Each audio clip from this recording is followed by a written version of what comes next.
Oi, oi, oi, oi, meus amigos e minhas amigas. Simbora revisar o último conteúdo antes da prova, o conteúdo de ciências, a prova do ano passado? Bora! Bora revisar tudo que a gente viu ao longo de 15 dias de revisão. Hoje nós vamos ver como que eles pediram o formatinho da prova deles, tá? E já, como eu já falei antes, vai ser bem rápido, não é cansativo as provas deles, tá? E são é, cerca de 30 questões, seriam 32, só que duas delas tá como anulado, então a gente não vai resolver, tá? Acredito que tenha dado algum problema no ano passado, tá? Mas é só na parte de ciências, na parte de biologia não tem. Então, para você que quer ter a sua prova, para você poder resolver entre amanhã ou mesmo hoje e sábado, você me manda mensagem no meu WhatsApp ou no meu Instagram, que eu te mando o link para você já se inscrever no grupo da apostila, tá? Que tá lá toda a revisão geral e também você me passa a sua matéria e eu te disponibilizo a sua prova, tá? E vamos lá, não se esquece de se inscrever, perdão, não se esquece de se inscrever nesse canal se você ainda não é inscrito e de curtir esse vídeo e de curtir os meus espirros também, tá? E compartilhar com seus amigos também, tá? E quero agradecer muito ao compartilhamento, às visualizações, eu fico muito grata com isso, tá? E quero dizer que se você pode me acompanhar mesmo depois, tá? De acabar esse ciclo. Eu vou iniciar uma nova série depois disso. E vocês vão ser muito bem-vindos para continuar acompanhando esse canal, tá? Então, bora lá. Conhecimentos específicos. Vamos lá. Um ecossistema é formado pelas interações entre os componentes bióticos e os componentes abióticos, elementos químicos e físicos como ar, a água, o solo e os minerais. Os seres vivos, eles interagem com o ambiente físico, gerando um fluxo de energia e ciclagem de matéria. Entre os fatores abióticos que podem influenciar a reprodução das plantas e, consequentemente, toda a cadeia alimentar, estão o quê? A luminosidade, a umidade, o pH e a temperatura. Com relação aos fatores abióticos relacionados à reprodução das plantinhas, ele pede para você assinalar aquela que não tem a ver, exceto, tá? Sublinhe sempre aí, exceto. Então, a disponibilidade de luz influencia o período de floração e a germinação de sementes. Influencia. Que dependendo da semente, não vai germinar com muita luz, dependendo da semente, não vai germinar com pouca luz e vice-versa, tá? O excesso de luminosidade artificial pode influenciar a dispersão de sementes por morcegos frugívoros. Sim, pode e muito. Porque os morcegos que comem frutas, eles fazem como as abelhinhas. Eles eles fazem a polinização da maneira deles, eles comem esses frutos e eles vão jogando, ao eles saírem de perto da luz artificial, eles vão jogando, dispersando essas sementes ao longo do caminho. A água, ela é responsável pela possibilidade de gametas masculinos nadarem até os gametas femininos em musgos e samambaias, tá? Porque como elas não podem, os musgos não, e as samambaias não podem sair do lugar, o que que a água faz? Ela leva os gametinhas das plantinhas, dos musgos, das plantinhas masculinas, até os gametinhas femininos. E aí realizam a reprodução assexuada, tá? E por que não a letra D? O aumento da reprodução de algas ele pode ser controlado pela alteração na salinidade, a oscilação térmica da água e excesso de sais minerais decorrentes do escoamento de esgoto doméstico. Aqui ele está falando do escoamento do esgoto doméstico, ele está dizendo, ele está afirmando que com isso aumenta a reprodução das algas, tá? E isso pode ser controlado, na verdade, a reprodução delas diminui, não aumenta, tá? As algas, elas são extremamente sensíveis. Então, com a alteração da salinidade, a oscilação térmica e o excesso de sais minerais além da conta para elas, elas acabam, e toda essa poluição, ocorre uma diminuição da reprodução dessas algas, tá? Nessas algas mais sensíveis, no caso. Pode ocorrer, dependendo da espécie, tá? Que ocorra um aumento devido a essa poluição, mas aí varia, mas nesse caso não, aqui não ocorre, tá? De animais, protostômicos e protostômicos, que é por onde também entra e sai, se eu não estou errada, mas é isso. Não quero passar informações para vocês que não é, tá?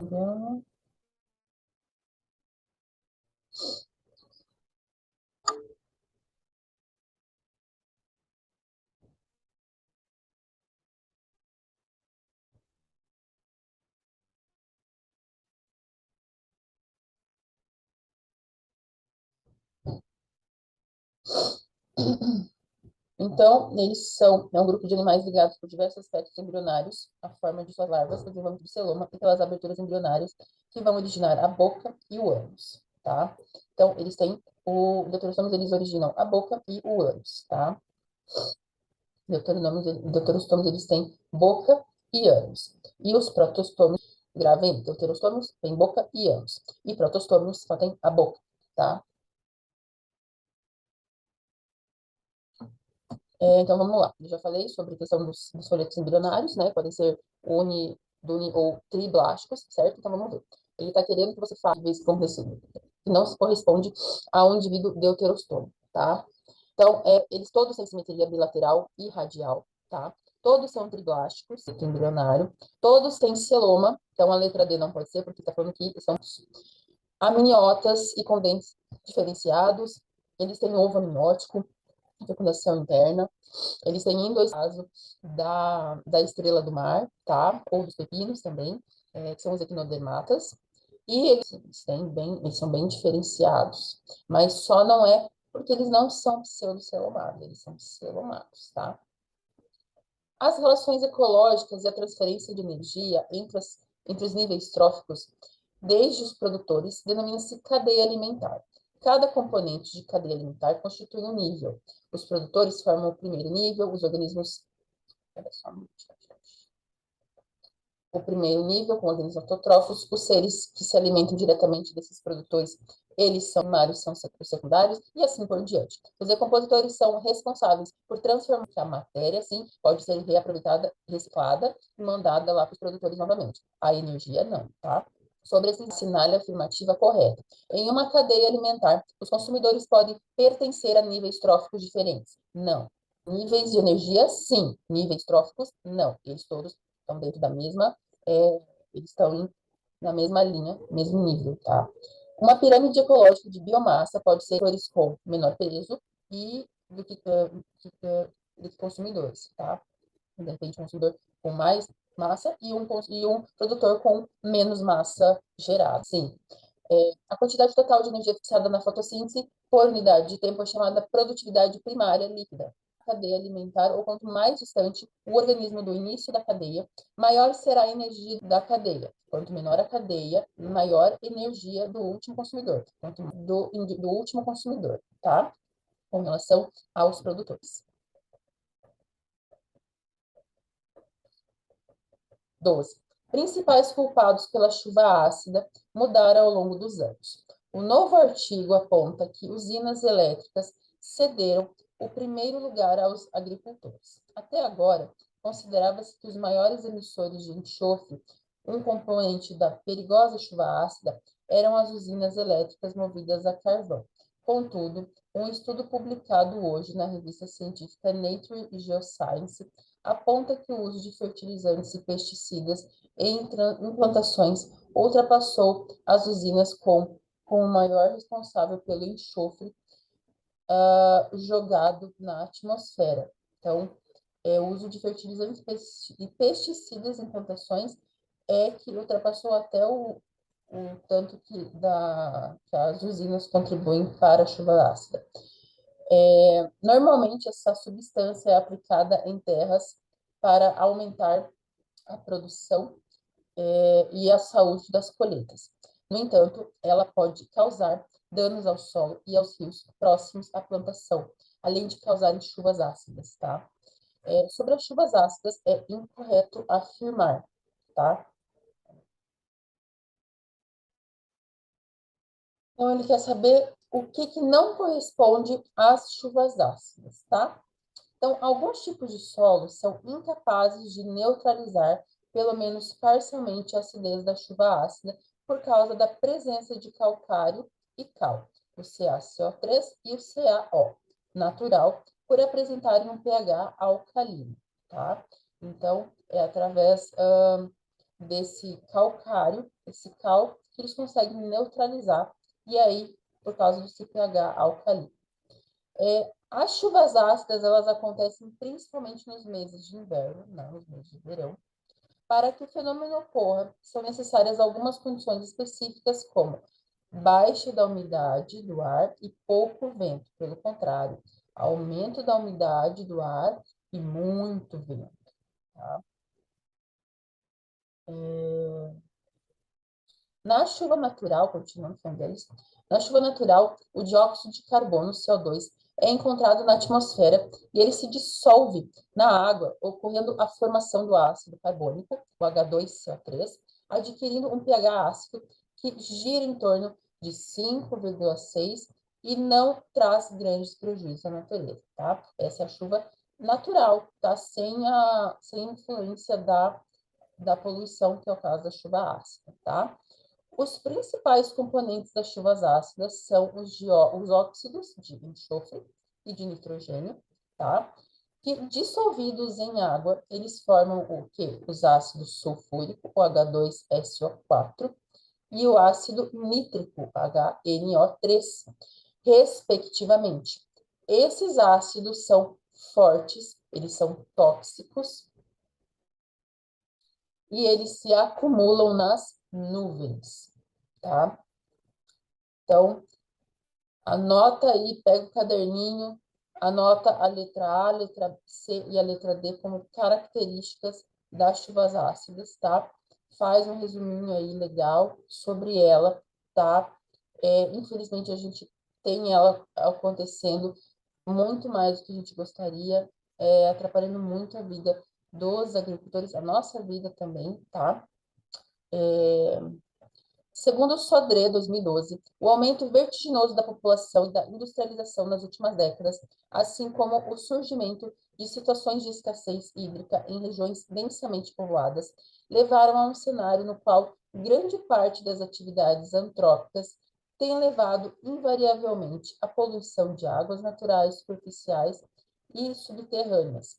Em relação a essas consequências da poluição em ambientes aquáticos, a assinale é incorreta. Vamos de novo de incorreta. Vocês viram que eles, cada pouco incorreta, incorreta. Em relação à poluição em ambientes aquáticos. Os sólidos dissolvidos, lançados, eles podem causar assoreamento e aumento da turbidez da água. Podem. Substâncias tensoativas, como detergentes, podem causar diminuição da tensão superficial da água e uma redução do quê? Da viscosidade dela, tá? Infelizmente.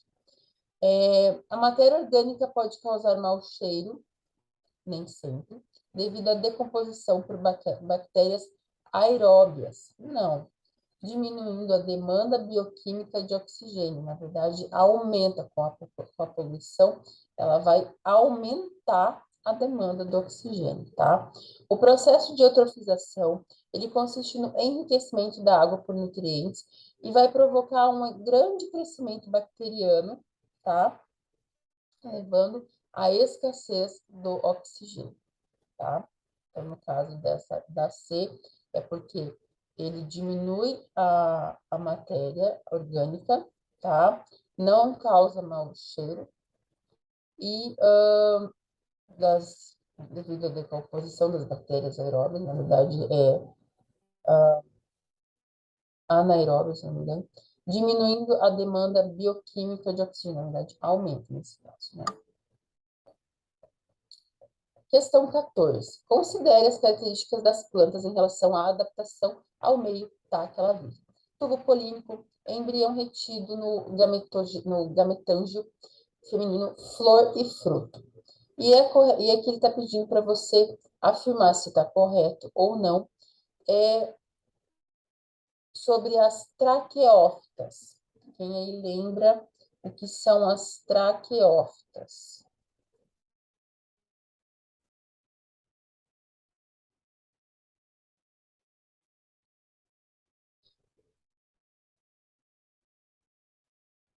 São plantas vasculares, tá? Possuem um sistema vascular, estando incluso nesse grupo as plantas vasculares sem sementes, as gimnospermas, e as angiospermas. A presença de sistema vascular que é formado pelo xilema e pelo floema, o que contribui para o sucesso das plantas na ocupação do ambiente terrestre, tá? E, no caso, não seria o tubo polínico, tá? Porque não é uma relação à adaptação, nem flor e fruto, tá? Porque ela não necessariamente precisaria estar no ambiente terrestre para ter isso. Então, é o embrião retido no gametângio feminino, tá? Que daí já é essa diferença, essa adaptação. Ele fica retido ali no gametângio feminino da planta, o que ajuda para que ela possa se reproduzir mais, tá? Segundo o Instituto Nacional do Câncer, o INCA, espero que tenha dado para entender ali, tá? Vinculado ao Ministério da Saúde, agrotóxicos são produtos químicos carrapatos sobre a justificativa de controlar as doenças provocadas por esses vetores e de regular o crescimento da vegetação tanto no ambiente rural quanto urbano, sendo usados em atividades agrícolas e não agrícolas, tá? Em relação aos agrotóxicos, agora, ele pede para assinar o que não corresponde. Toda a população está suscetível a exposições múltiplas a agrotóxicos por meio de consumo de alimentos e água contaminados. Está. Gestantes, crianças e adolescentes são considerados grupos de risco devido a alterações metabólicas, imunológicas ou hormonais presentes nesse ciclo de vida. E a exposição aos agrotóxicos, ela pode causar o quê? Uma série de doenças, dependendo do produto utilizado, do tempo de exposição e da quantidade de produto absorvido pelo organismo. E a letra C, por que ela não é? Atualmente, no Brasil, o desenvolvimento do agronegócio tem direcionado o quê? A diminuição do uso de agrotóxicos, através de tecnologias sustentáveis, bem como a sua proibição. Pelo contrário, a gente sabe que até há leis, há pessoas que tentam, que estão tentando que ocorra essa diminuição e até uma proibição, porém, a gente continua tendo o aumento, ainda não temos, apesar de termos tecnologias sustentáveis, não temos a proibição, tá? Então, por isso é a letra C que é a incorreta. A Terra é uma reciclagem. A água que se movimenta pelo meio físico, ela é encontrada em todos os seres vivos e ela participa de seus processos metabólicos, sendo fundamental a sua ciclagem no meio. Em relação ao ciclo da água e a sua importância para os seres vivos, analise as afirmativas a seguir e diga quais estão corretas, tá? A quantidade de água existente no planeta está diminuindo? Não, pelo contrário, tá? Devido a atividades antrópicas que causam distúrbios em seu ciclo, como o desmatamento. Não, isso não altera. O que acontece é que nós temos uma quantidade de água poluída bem grande, né? Devido ao alto calor específico da água, as variações de temperatura são mais pronunciadas no ambiente aquático do que no ambiente terrestre. Na verdade, é mais no terrestre do que no aquático, tá? Durante a fotossíntese, a molécula de água ela é quebrada em processo dependente de luz e gera prótons, sim, e oxigênio. No processo de transpiração, 99% da água absorvida pelas raízes das plantas são liberadas para o ar na forma de vapor de água. 99%, tá? Então, é a 3 e a 4 que são as que correspondem, tá? Falando do processo de fotossíntese, falando do processo de transpiração da plantinha, tá? Agora vamos falar um pouquinho sobre o desmatamento. A agricultura florestal continua sendo tão preocupante quanto sempre foi. Embora as estimativas sobre o desmatamento da Amazônia variem conforme a fonte, existe um consenso geral de que 10 a 12% da floresta em todos os países da região amazônica já tenham desaparecido. No Brasil, o desmatamento é medido anualmente pelo governo. A estimativa oficial é que aproximadamente 18% da Amazônia brasileira já tenha sido desmatado. Os índices de desmatamento variam de um país amazônico para outro. Isso acontece principalmente porque variam também os fatores que ocasionam esse processo na região. No Brasil, por exemplo, é comum que o corte raso da floresta seja feito para dar lugar a pastagens para o gado em fazendas de grande e médio porte. Já em outros países, normalmente a ocupação de florestas se dá por pequenos agricultores. O desmatamento é particularmente acentuado em áreas adjacentes e centros urbanos, estradas e rios. No entanto, mesmo as áreas remotas, onde não se conhece atividade humana, já mostram sinais de sofrer a pressão humana, principalmente em lugares onde existem mogno e ouro. Mas nem todo desmatamento é ilegal. Certa quantidade de desmatamento em propriedades privadas, ele pode ser legal.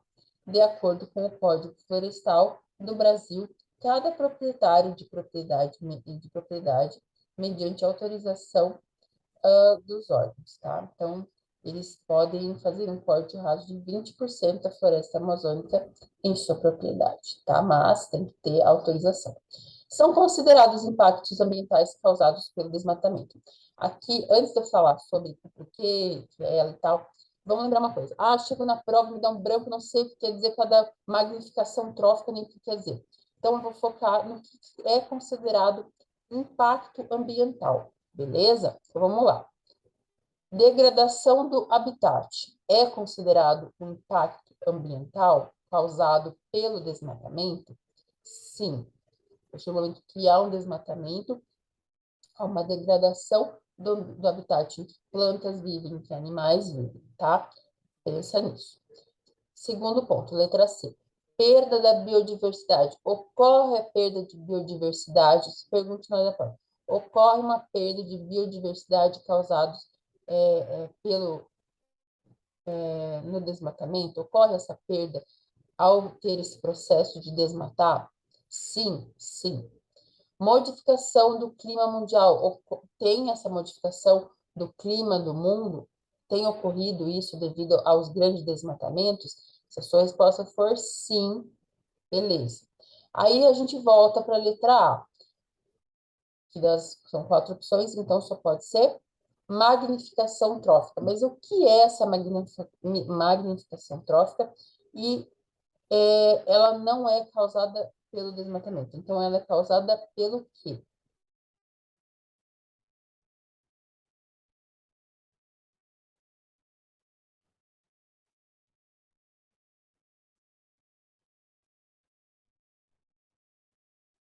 Ou biomagnificação, ela é um fenômeno que ocorre quando há acúmulo progressivo de substâncias de um nível trófico para outro ao longo da teia alimentar. Então, aqui, magnificação trófica é sobre o acúmulo progressivo de substâncias de um nível trófico, a gente está falando de níveis de energia, de teia alimentar, e não é esse o caso, tá?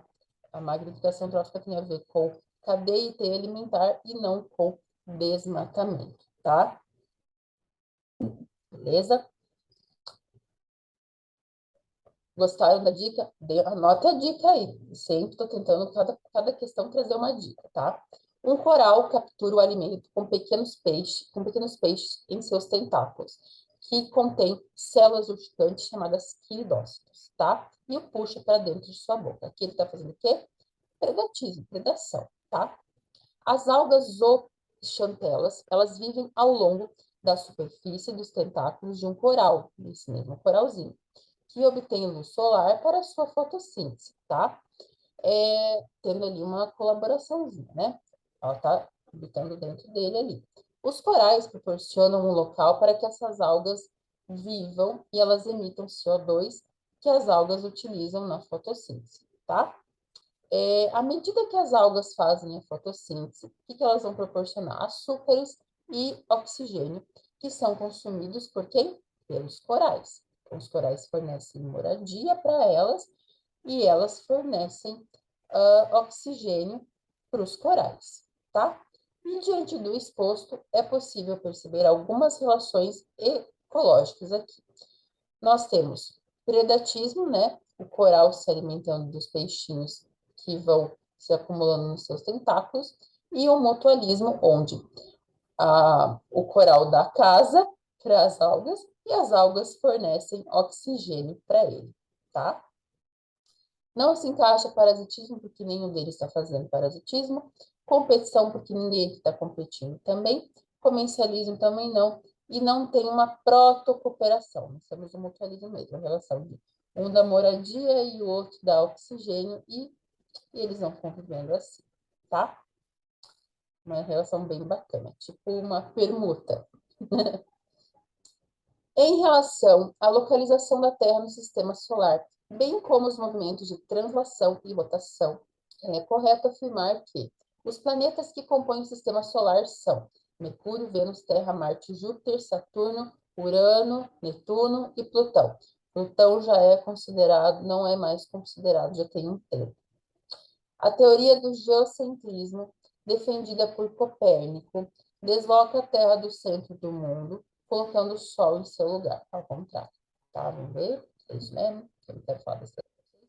Depois vocês falarem por aí que eu não falo coisas certas, eu quero que vocês continuem confiando em mim, tá? Só vou pegar só o embasamento do geocentrismo mesmo.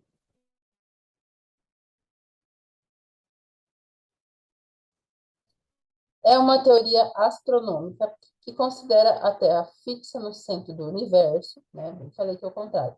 Não é o Sol no centro. É a teoria do geocentrismo, defendida por Copérnico, desloca a Terra do centro do mundo, colocando o Sol em seu lugar. Não, é justamente o contrário. A Terra como centro. Então, aqui. A Terra fixa no centro do universo, com todos os outros corpos celestes orbitando o seu lugar, e não o Sol, tá? A translação é o movimento que a Terra realiza em torno do seu próprio eixo. Gente, geografia básica. O que é a translação? É o movimento que um objeto realiza de um ponto a outro. Ele é o deslocamento paralelo em linha reta da mesma direção e do mesmo sentido, tá? E ele é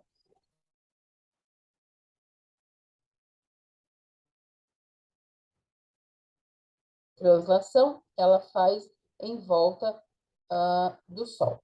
E a rotação é o qual ela realiza em volta do seu próprio eixo, tá? A translação é o movimento que ela faz em volta do Sol. E a rotação é o movimento que ela faz em torno de si mesma, tá? E no caso da rotação, aí sim, ela roda. Então, cada volta ao redor do Sol representa um ano. Enquanto cada giro da Terra, aí sim, tá certa a segunda parte, esse giro demora um dia, tá? Mas em volta do Sol, 365, tá? O sistema solar é localizado na galáxia Via Láctea. Ele é formado por um conjunto de planetas, planetas anões e demais astros do universo, como asteroides, meteoros, cometas, satélites, dentre outros, sendo o Sol a principal estrela, tá? Então, ao invés de a gente chamar falar todos os planetas do sistema solar, tá? A gente fala em planetas anões, Urano, asteroides, meteoros. Em torno de 1860, Louis Pasteur, com seus experimentos, nós falamos de Pasteur, quando a gente falou sobre as teorias de vida, tá? Em seus experimentos, ele decretou o fim da teoria da abiogênese por causa da evolução química, tá? Demonstrando que uma forma de vida só poderia vir de outra pré-existente. Então, como surgiu o primeiro ser vivo? Várias teorias, desde então, vêm sendo defendidas e discutidas, como o criacionismo, a panspermia, a evolução química. Oparin, Haldane, Miller e Urey, eles defenderam que uma das hipóteses mais aceitas hoje, que é a da evolução química. Em relação aos pesquisadores citados, vamos ver, ele pede para assinalar a afirmativa correta, considerando os experimentos que eles fizeram, tá? Que no caso, Oparin e Haldane, eles criaram em laboratório a atmosfera primitiva da Terra, tá? Pasteur e Oparin, eles fizeram um experimento lá com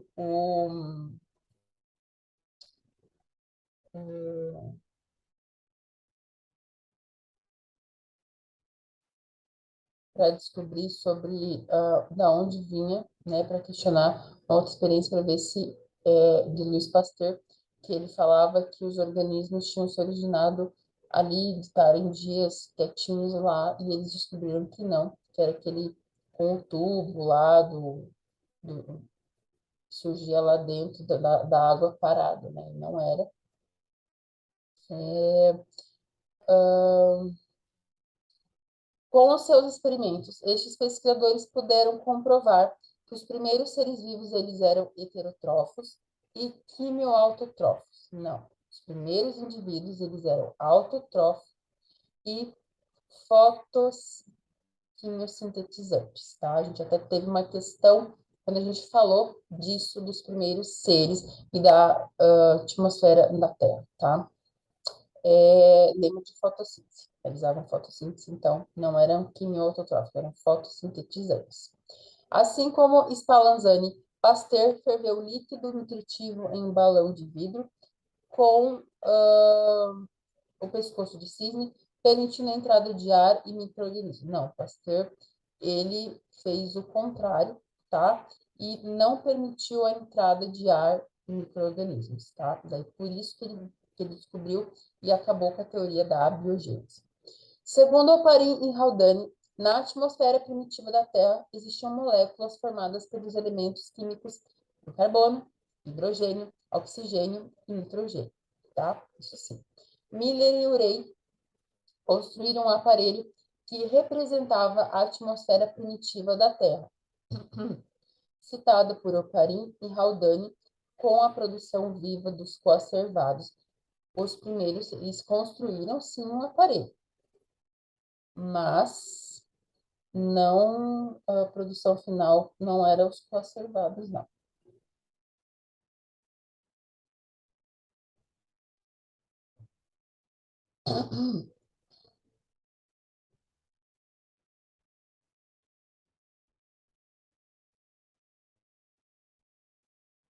Ó, Miller, ele colocou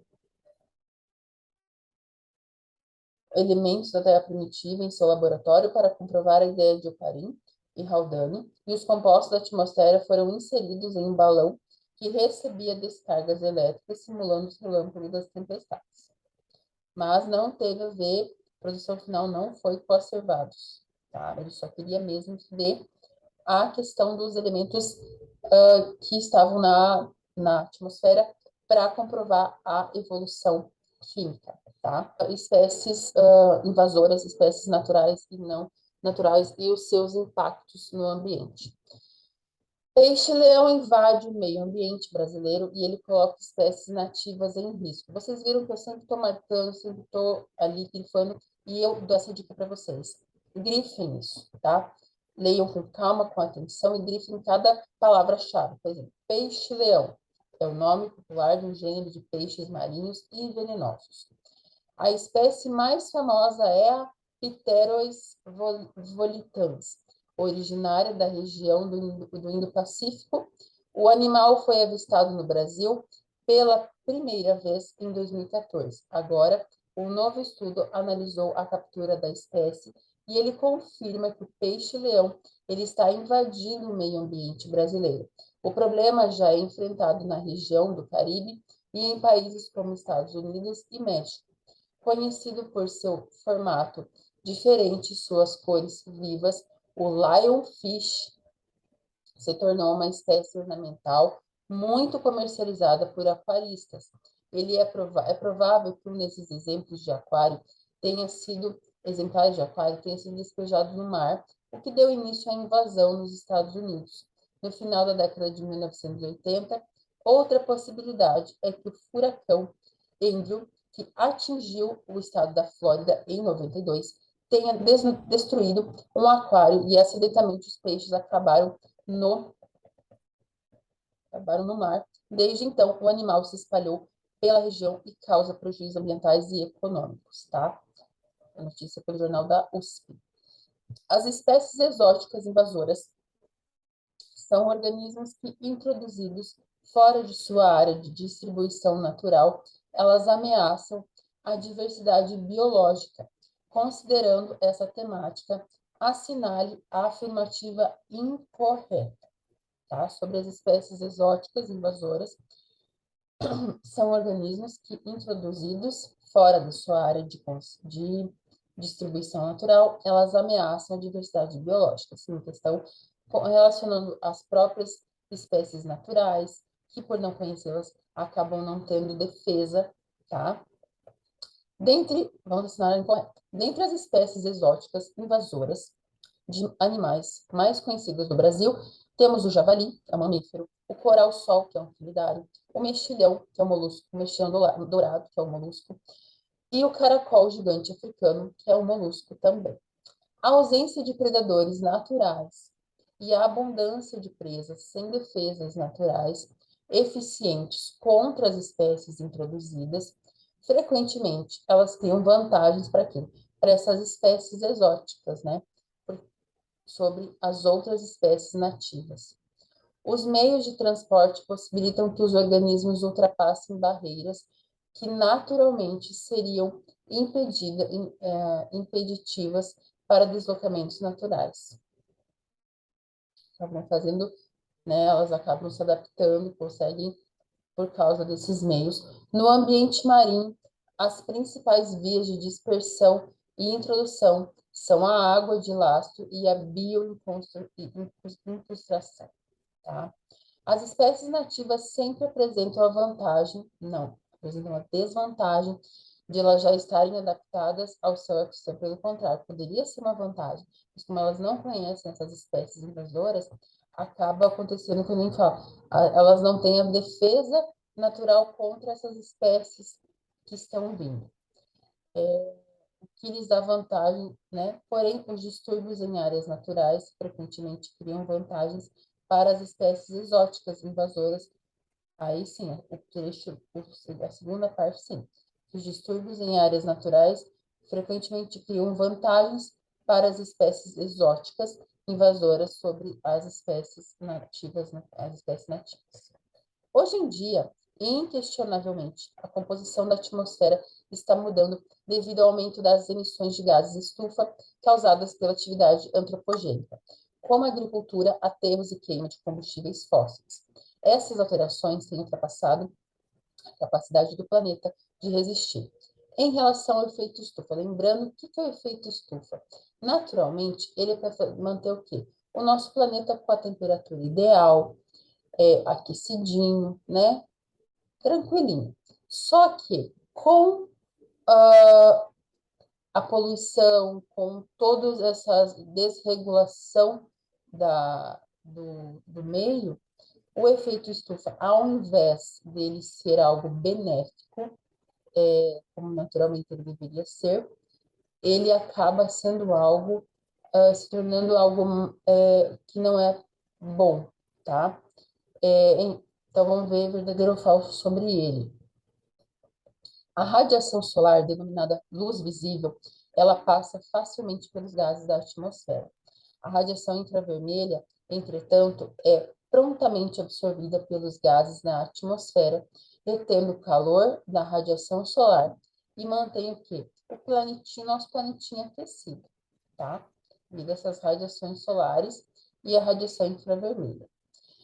99% dos gases na atmosfera são oxigênio, nitrogênio, e nenhum deles atua como um gás de estufa, tá? Os principais gases de estufa são vapor de água, H2O, e dióxido de carbono, CO2, além do metano, do óxido nitroso e do ozônio. Então, vocês veem, esses são gases que deveriam apenas deixar o planeta na sua temperatura ideal para sua manutenção. As alterações no albedo da superfície terrestre, que quantifica a refletividade do solo, associada com as mudanças do seu uso, contribuem para o aumento da temperatura do planeta. Muito. O efeito estufa de ocorrência natural, ele é bastante benéfico para os organismos da Terra. Sem esse fenômeno, a temperatura média da Terra, atualmente de 14 graus, ela seria muito mais fria, de menos 18 graus. Então, olha que maravilhoso, né? Esse cobertor, digamos assim, né? Esse aquecedor natural que nós temos, mas infelizmente muito prejudicado devido a poluição, né, os efeitos antrópicos, em todas são verdadeiras. O sistema cardiovascular, formado pelo coração e vasos sanguíneos, ele é responsável pelo transporte de nutrientes, gases, hormônios e resíduos metabólicos celulares, além de participar do sistema de defesa do organismo, uma vez que as células e as proteínas de defesa são encontradas no sangue. Como parte desse sistema, o coração funciona como uma bomba propulsora. Ele manda, o sangue entra, passa pelos átomos, ventrículos, ele vai para o nosso corpo distribuído, depois ele volta, passa de todo um ciclo, tá? E são contrações ritmadas que impulsionam o sangue para todas as partes do corpo. Diante do exposto, é correto afirmar que, ao sair dos pulmões, o sangue chega ao coração pelas veias pulmonares. Sim, ao sair dos pulmões, o sangue vai chegar por onde no coração? Veias pulmonares. No sangue arterial, a hemoglobina se encontra ligada ao gás carbônico após a hematose. A hemoglobina, ela não está ligada ao gás carbônico, tá? Sim ao oxigênio.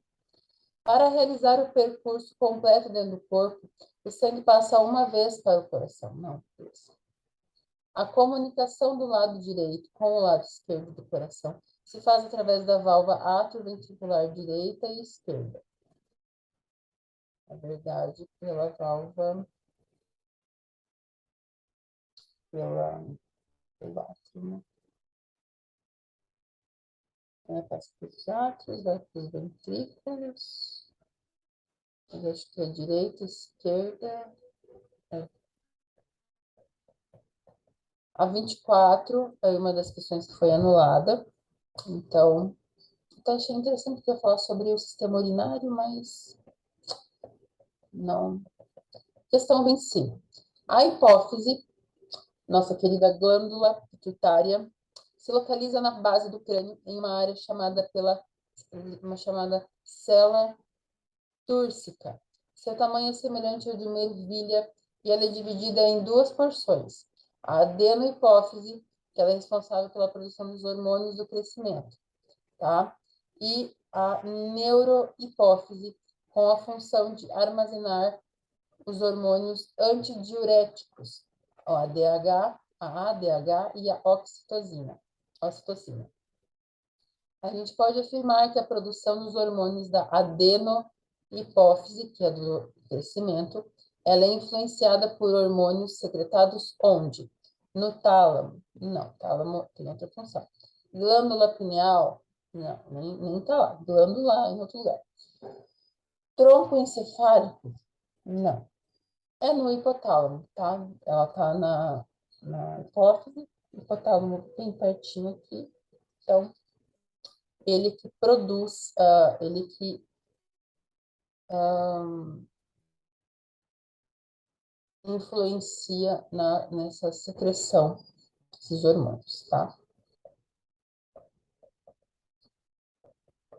Alguns ossos do corpo humano, eles têm em seu interior a medula óssea vermelha, vértebra, mão, braço, são responsáveis pela produção de células sanguíneas, tá? São ossos que contêm a medula óssea, contém, o externo tem também, a vértebra, nossas vértebras tem também, a pata não, porque ela é um osso apenas de proteção, tá? Tem medula dentro dela, tá? Já o fêmur não, o fêmur você abre, você encontra toda uma estrutura, né, bem interessante, de produção de medula. Os plateumintos e os nemateumintos, tá? Plateumintos, tênias, são a maioria. Nemateumintos são as ascaris ou as lombrigas, tá? Popularmente, só para relembrar, popularmente conhecidos como vermes, são animais invertebrados com corpos alongados, podendo ser achatados ou cilíndricos, tá? Assinale a seguir a alternativa em que todas as características apresentadas correspondem aos nemateumintos. As crianças são as nemateumintas da vez aqui. São pseudocelomados, sim.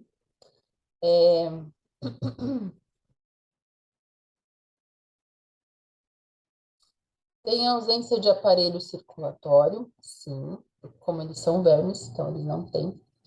Aparelho digestivo completo, sim, porque eles vão se alimentar do que temos por dentro. Simetria bilateral, sim, a gente vê uma simetria entre o macho e a fêmea. O corpo cilíndrico, bem cilíndrico, tá? Então, vamos ver ali. Essa pergunta também é interessante quando você vai ver. Fale-se todas, então você vai olhar ali. O que eu sei sobre eles? São pseudocelomados, questão do celoma. Então, a letra B e a letra D, o que ele fala? Que eles têm ausência de celoma, então você já descarta, tá? Então, não é. Mesmo que fale que são simetria bilateral, corpo cilíndrico, o aparelho digestivo incompleto fala a letra D, já não é, tá?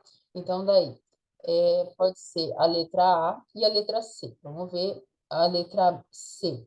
Aparelhos são pseudocilamados, aparelho circulatório incompleto. O que na A fala que o que eles não têm? Eles não têm um aparelho circulatório, tá? Aparelho digestivo incompleto. Eles têm um aparelho digestivo completo. Simetria bilateral, tem. Corpo achatado, corpo cilíndrico. E expressão através das células flama. Não. Então, eles são os nematóides, ou as lombrigas. São pseudocelomados. Ausência de aparelho circulatório, aparelho digestivo completo, simetria bilateral e corpo cilíndrico. Tá? Questão 28. Os vírus são micro-organismos que não são constituídos por células e eles não possuem metabolismo próprio. Eles dependem das células para sua multiplicação. Eles são parasitas intracelulares obrigatórios e eles causam no homem inúmeras doenças. Eles são considerados doenças humanas causadas por... São consideradas, aí ele vai pedir quais que são, ele está dando uma lista. E ele quer que fale qual dessas não é causada por vírus. Raiva, a gente sabe o vírus da raiva. O sarampo, a gente sabe que tem o vírus do sarampo. Catapora também. O tétano, não. Tétano, a gente sempre fala que ele é o quê? Causada pela bactéria, tá? Então, vamos relembrar aqui, deixar bem certinho, que vai que na prova eles cobram alguma coisa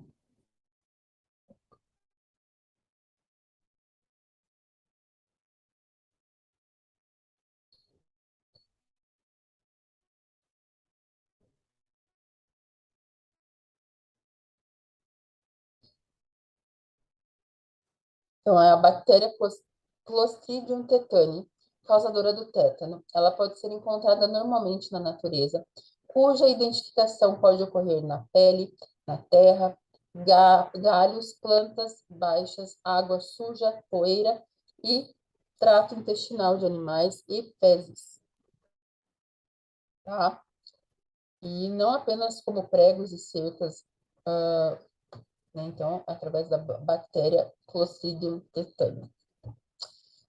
O HIV é a sigla em inglês do vírus da imunodeficiência humana, tá? Causador da AIDS. Este vírus ataca o sistema imune, responsável por defender o organismo de doenças. Como consequência, o portador do vírus, ele apresenta infecções oportunistas que recebem esse nome por se aproveitarem da fraqueza do organismo, sendo várias as doenças associadas a tal condição, ou seja, pode ser desde o resfriado mais inocente, tá? Até a doença mais grave. Em relação às doenças oportunistas que se desenvolvem em pacientes com AIDS, é correto afirmar não há relação entre HIV e câncer. Hoje em dia, há estudos que comprovam essa relação. As doenças causadas por fungos são raras, pelo contrário, muito, assim como não tem imunidade para resfriado, também não vai ter imunidade para até para uma simples micose. São causadas somente por vírus e bactérias? Não. Os protozoários, são agentes causadores de algumas dessas doenças? São, até eles, tá? Coisa que às vezes a gente, com o nosso sistema imunitário forte, ele consegue eliminar o sistema de uma pessoa idética, que já tem maior dificuldade. Processo. Analisa a figura a seguir. Aqui a gente tem um ciclo de parasitose, né? Típico da tênia, ó. Ah, mas como é que você sabe? Bom, vamos ver. Tem um homem doente aqui, ele fez suas fezes aqui, enfim. O ovo nas fezes gerou, eclodiu, saiu uma larva ciliada, um miracídio, que infectou o caramujo, que é o hospedeiro intermediário, que saiu dele as larvas cercárias, que é o processo intermediário da tênia, tá? E penetrou pela pele, que é a via de penetração delas, no hospedeiro, o que começou nas veias do mesentérico do intestino do homem, os vermes adultos, o que eles falam? Eles copulam e formam ovos. Então, vamos ver. A imagem retratada retrata o ciclo biológico de um tipo de parasitose que acomete pessoas que entram em contato com a água contaminada pelas larvas do euminto, cujo ciclo de vida passa pelo hospedeiro intermediário, o caramujo, o hospedeiro definitivo, o homem. É possível afirmar que a imagem se refere ao ciclo de vida da teníase? Não, teníase é uma doença causada específica, né, de outra ascaridíase, não, são nematóides, aqui está falando do euminto. A ancilostoma e a tênia, ela é um platereuminto, né, falando da classificação. Ancilostomíase, não, é a esquistossomose, tá? Vamos explicar um pouquinho certinho, para não gerar dúvidas.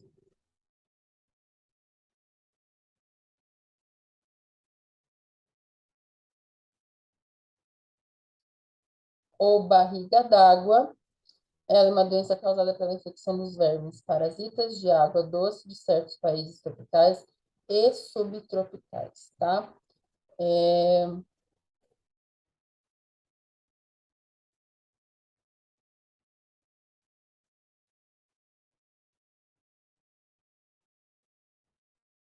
E ela é causada pelo Schistossoma mansoni. Eu sempre lembro disso, porque quando eu fiz cursinho para vestibular, eu tinha um professor que ele fala: o Schistossoma mansoni é quem causa a esquistossomose, ele é um euminto, tá?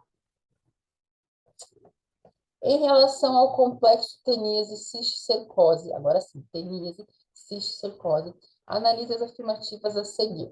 As larvas da tênia sólio são os agentes causadores da cisticercose? Sim. Esses cercos são os ovinhos dela, espalhados na cabeça, ao longo do corpo. Correspondem à mesma doença provocada por agentes etiológicos diferentes. Não, mesma doença, mesmos agentes etiológicos.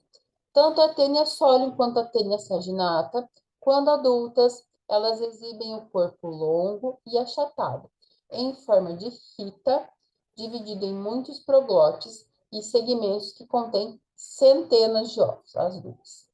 As formas mais graves da cisticercose causadas pela tênia saginata estão localizadas, tênia solium, na verdade, estão localizadas no sistema nervoso central e elas se manifestam por meio de dores de cabeça, convulsões, distúrbios de comportamento, aumento de pressão intracraniana. Aí está escrevendo sobre a cisticercose, que é causada pelos ovos, mas não é a saginata, é a solium, tá?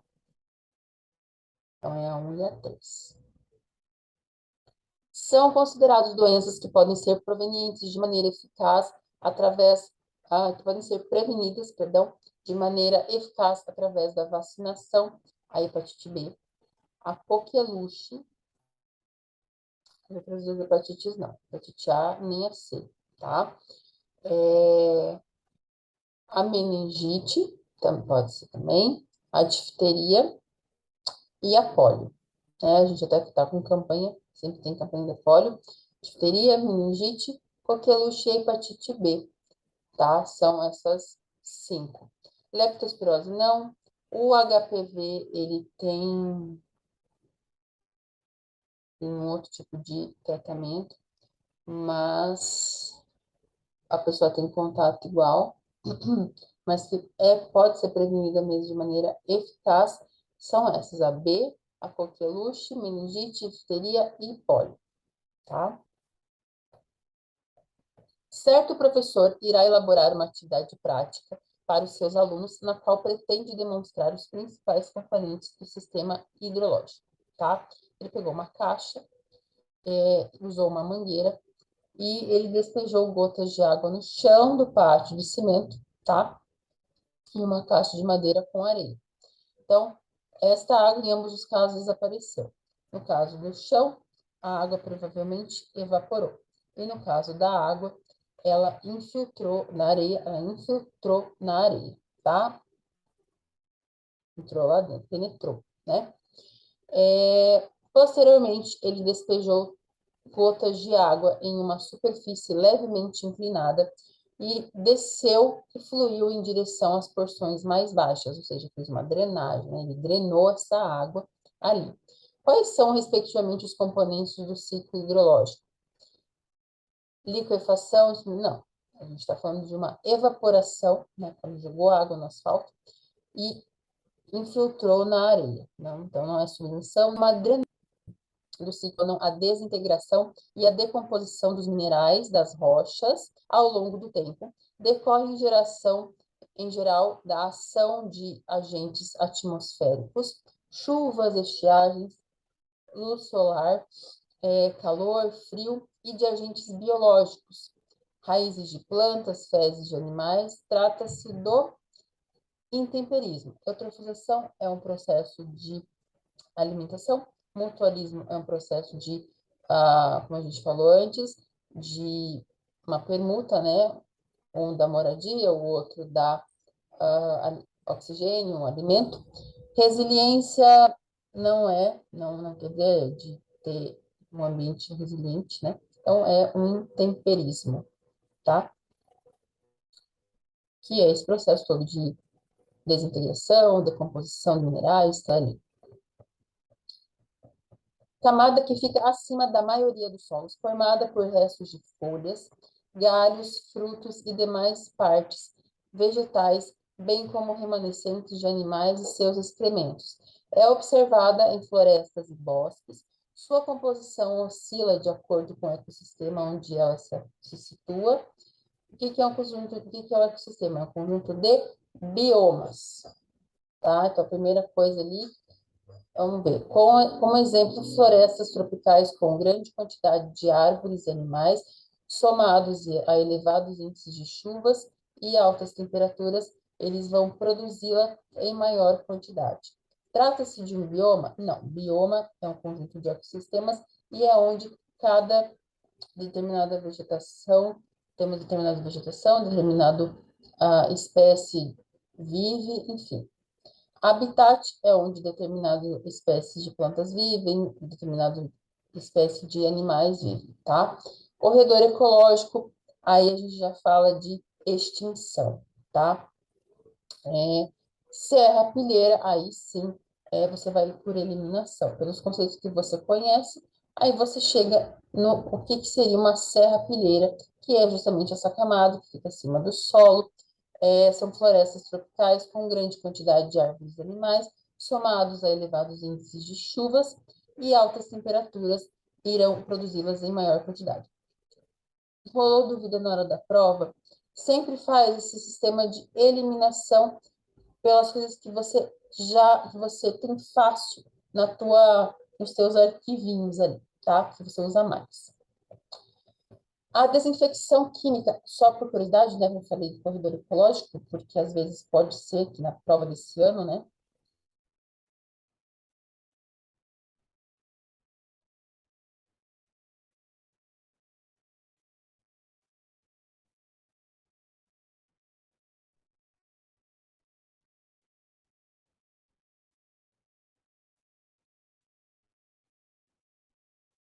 Ele é um instrumento de gestão e de ornamento territorial legalmente definido pelo Sistema Nacional de Unidades de Conservação da Natureza, o SNUC, com o objetivo de garantir a integridade dos processos ecológicos nas áreas de ligação entre as unidades de conservação. Então, é uma faixa de vegetação que pode ter por objetivo ligar fragmentos florestais ou unidades de conservação separados pela atividade humana, possibilitando então o deslocamento da fauna e flora entre as áreas isoladas e, consequentemente, a troca genética entre as espécies e a dispersão das sementes, tá? O corredor ecológico, ele permite o livre deslocamento desses animais, a dispersão de sementes e o aumento da cobertura vegetal. Ele reduz os efeitos de fragmentação dos ecossistemas ao promover o quê? A ligação entre diferentes áreas e ele permite o fluxo gênico entre as espécies da fauna, ou seja, ele ajuda na conservação das espécies, tá? Esse é o corredor ecológico. A desinfecção química é uma forma a 36, não, 36 foi a outra, a 24 e a 36 foram as que foram anuladas. Então, vamos para 35. Síntese é um dos maiores exemplos da transformação e conservação da energia luminosa em energia química. Ele é um dos processos mais importantes que ocorrem no planeta, e neste evento há uma série de reações químicas que transformam, através da energia proveniente da estrela mais próxima da Terra, o Sol, substâncias inorgânicas como a água e o gás carbônico, em orgânicas, como a glicose, produzindo o alimento necessário para a sobrevivência das plantas e, consequentemente, dos animais ao longo da cadeia alimentar. Outro produto importantíssimo da fotossíntese é quem? O oxigênio, que é uma substância inorgânica e ele é indispensável para a vida dos seres aeróbicos. Assinale a alternativa que completa corretamente a sequência da afirmativa, essa sequência da afirmativa anterior. Água e gás carbônico, glicose e oxigênio. Ah, mas e na hora da prova que eu vou fazer? Como é que eu vou saber? Pensa, substâncias inorgânicas. Água, gás carbônico. Orgânicas, vamos olhar lá. Tá, tem a glicose, carbonita. Carbonita não é inorgânico. A água já a gente colocou como inorgânica. Mas como é que eu vou saber da inorgânica? Bom, gás carbônico e água, nióbio, grafeno, não, manganês e gás hélio, água oxigenada e gás sulfídrico. Já elimina essas por essas questões, tá? Pelas suas propriedades em si, tá? Aí tá, mas como é que eu vou saber qual que é o elemento que é importante para a fotossíntese? Bom, Gás carbônico é importante para a fotossíntese? Ele é para eliminação e não é um produto, tá? A glicose a gente já eliminou porque a gente falou que ela é o que? Uma substância, é,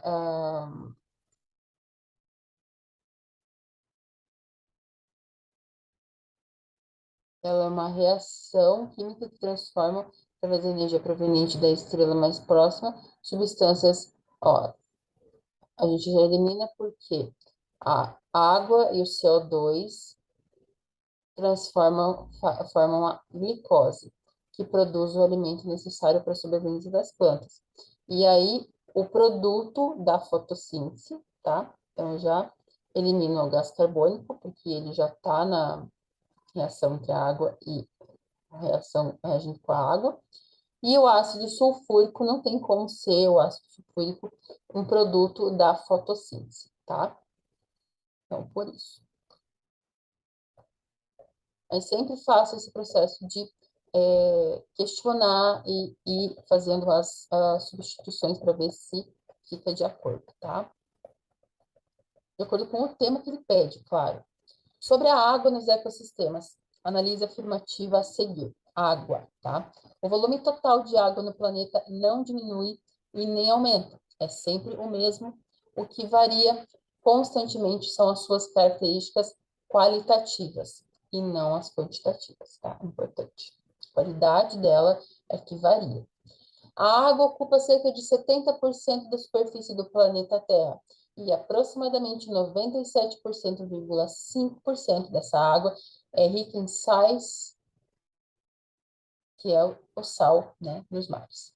As águas doces do planeta são ricas em açúcares, especialmente glicose e frutose. A maior parte das águas doces estão em rios e lagos, só a segunda parte. A água não é encontrada exclusivamente no meio ambiente, estando presente também na composição dos seres vivos, nos seres humanos. Também na composição nos seres humanos, a água corresponde a aproximadamente 70% da massa corpórea. Já a água viva possui 98% de água em seu corpo hidratado, né? Os ecossistemas terrestres brasileiros são pouco influenciados pela quantidade e qualidade das águas, pelo contrário, são muito influenciados. As estações, tudo, tá? Somente os ecossistemas aquáticos são influenciáveis por tais aspectos. Não. Terrestres também. Então, a 1, a 2 e a 4. Em relação aos componentes do solo e demais aspectos relacionados, análises afirmativas a seguir. Todos os solos são formados exclusiva e unicamente por três tipos de minerais rearranjados por reações físicas: oxigênio, carbono e flúor. Três tipos de minerais. O solo pode ser definido como a camada de material alterado, química e biologicamente, que recobre a rocha ou outros materiais inalterados na superfície terrestre. O solo é formado por minerais derivados da rocha matriz, matéria orgânica derivada de plantas, ar e água dentro dos seus poros, raízes vivas de plantas, micro-organismos e pelos restos de grandes vermes e certos insetos que fazem do solo a sua casa. Seus componentes e características pouco influenciam nas propriedades dos rios, especialmente sua cor e composição química. Pelo contrário, influenciam muito dependendo do estado que ele estiver. Suas características determinam a capacidade de reter água e de tornar disponíveis os minerais necessários para o crescimento das plantas e, consequentemente, sustentar os animais herbívoros e carnívoros ao longo da cadeia alimentar. Então, a 2, a 3 e a 5. Tá? A fim de representar, vou até pegar. Ó, a fim de representar para seus alunos, usar uma bola de isopor com cores distintas, que irão simbolizar o átomo que forma a molécula citada. São 2 H e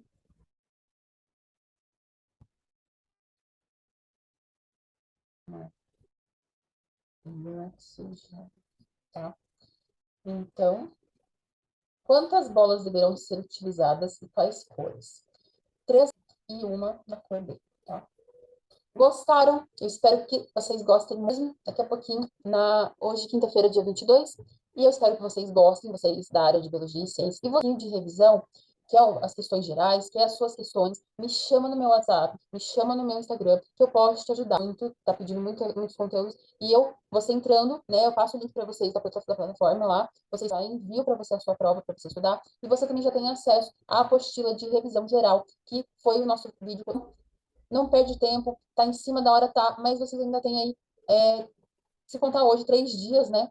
Pode estudar hoje à noite também, mas você ainda pode revisar essa matéria, pode tentar, pode ir sim bem no domingo de biologia, e nas próximas semanas a gente vai entrar com um conteúdo bem legal com relação à educação, às ciências, à biologia. Então, vem coisa boa por aí, e eu desejo a você, professor de ciências, uma ótima prova. Vá com calma, vá tranquilo, leve um chocolate, leve paz, leve tranquilidade, respire fundo. Se tiver aqui no banheiro, vá para dar uma respirada. A prova vai ser nesse jeito, é curtinha, tem questões curtas. Qualquer coisa, estamos aqui. Vai que eu gravo um vídeo depois da prova falando sobre como foi, as questões, tá? Para vocês. E fiquem com Deus e até mais.